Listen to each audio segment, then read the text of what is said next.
Taigi dabar pakalbėsiu apie dienos režimą meditacijos sodyboje ir kaip viskas ten vyksta, koks yra maistas, kokios yra meditacijos, kas ten per poilsis ir taip toliau. Visų pirma, dienos režimas yra toksai. Mes kelsimės apie 7-8 ir eisime miegoti apie 10-12 vakaro. Kodėl? Dėl to, kad jeigu aš anksčiau darydavau sodybas, kur mes keldavomės 5 ar 6 ryto, tai žmonėms, kurie keliasi paprastai 8 ar 7, visą laiką tenka gaivulėtis visą rytą, visą dieną snuduriuoti ir vakare atsibūst pagaliau. Dėl to aš šito dalyko noriu išvengti. Tai tie, kurie kelsis 4, jiems viskas puikiausiai tiks dėl to, kad programa prasidės apie 8 ryto ir baigsis apie 8 vakaro. Jie puikiausiai tilps į tą visą režimą.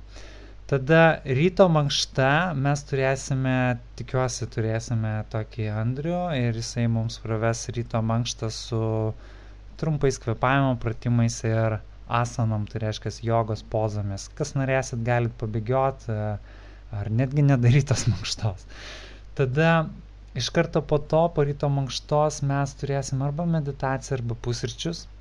Meditacija apvalomoje nuo tos nuotaikos, kokias mes atsinešam iš sapnų, apvalančią nuo viso to pasipriešinimo, nuo viso to kartais ryte tokio kartėlio, žinot, kai nenori ryte keltis, mes išsiugdome tam įprotį ir mes padirbėsime su tuo, kad mums būtų rytais lengviau keltis. Maistas sodyboje šį kartą bus ruošiamas labai taip vadinamai indiškai satviškas, tai reiškia šviesos, be jokių tenai padidintų kažkokių riebalų ar prieskonių kiekių, dėl to, kad žmonės atvykę dažnai nėra stiprus netgi fiziškai pas save viduj pakankamai, kad užsimerkę galėtų pasėdėti valandą.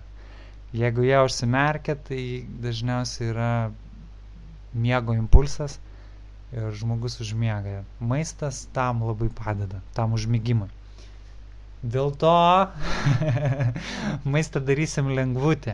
Praeitus kartus tenkinau žmonių pilvus ir tenkinau labai ir visiems tas kaip ir patiko, bet davė šiokios tokios neigiamos įtakos visam procesui, dėl to šį kartą bus griežčiau su maistu. Poilsis meditacijų sodyboje yra diena tiesiog pabendravimas su kitais, jeigu tai nėra tylų dienos, tos dienos, kuriomis mes tylime. Įvairiausias pasivaikščiojimas lauke, pavyzdžiui, praeitą kartą žmonės turėjo aitvarą, su kuriuo ant vandens žmonės ten linksminasi, tai jie su to kaitu ten žaidė. Ką nori, tą darysit iš esmės. Tada toliau. Mobiliosios priemonės, įvairiausi ausinukai ir visokiausi proto stimuliavimo aparatukai, visokie kompiuteriai ir visa kita knygos, jūsų mokslo darbai ar dar bet kas kitas. Ne, visi šitie dalykai ne. Visi jie išeina iš ten. Dėl to, kad mums reikia visiškai nuraminti protą. Jeigu mes dabar klausome manęs ir tarkim, tau puodas verda už 10 metrų už tavęs kur nors, tu jau nebegali manęs normaliai klausyti. Lygiai tas pas būna, kai tu paskaitai knygos ar pabendrauji su kažkuo telefonu. Tu viskas, tavo mintis yra pakabintos ant atsiminimų. Tai mes šitą visą dalyką norim bent savaitį atribot nuo tavęs. Dinaminės praktikos ir visokios kitokios praktikos, ką mes darysim ten be meditacijų. Taigi mes turėsim daug meditacijos, kuri mus labai apvalys, tai reiškia toks labai labai lengvas atsipalaidavimas, per kurį emocijos pačios iš tavęs išeidinėja, kai jos tiesiog iš tavęs pasileidžia, sprūsta, bėga, trykšta. Ir tai yra labai malonu, dėl to, kad labai atlengvėja. Įsivaizduokit, jeigu iš jūsų išeina 10 metų laikyta kaltė arba 20 metų laikyta baimė.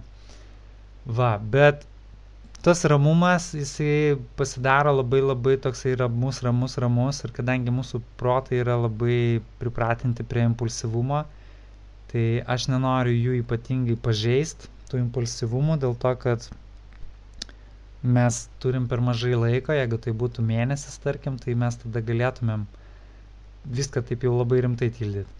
Tai tuo tarpu mes turėsime kažkokias dinaminės praktikas, šokį, visokius tokius pasiautimus ir tai daugiausia bus staigmenai, išties, nereikėtų žinoti apie tai iš anksto.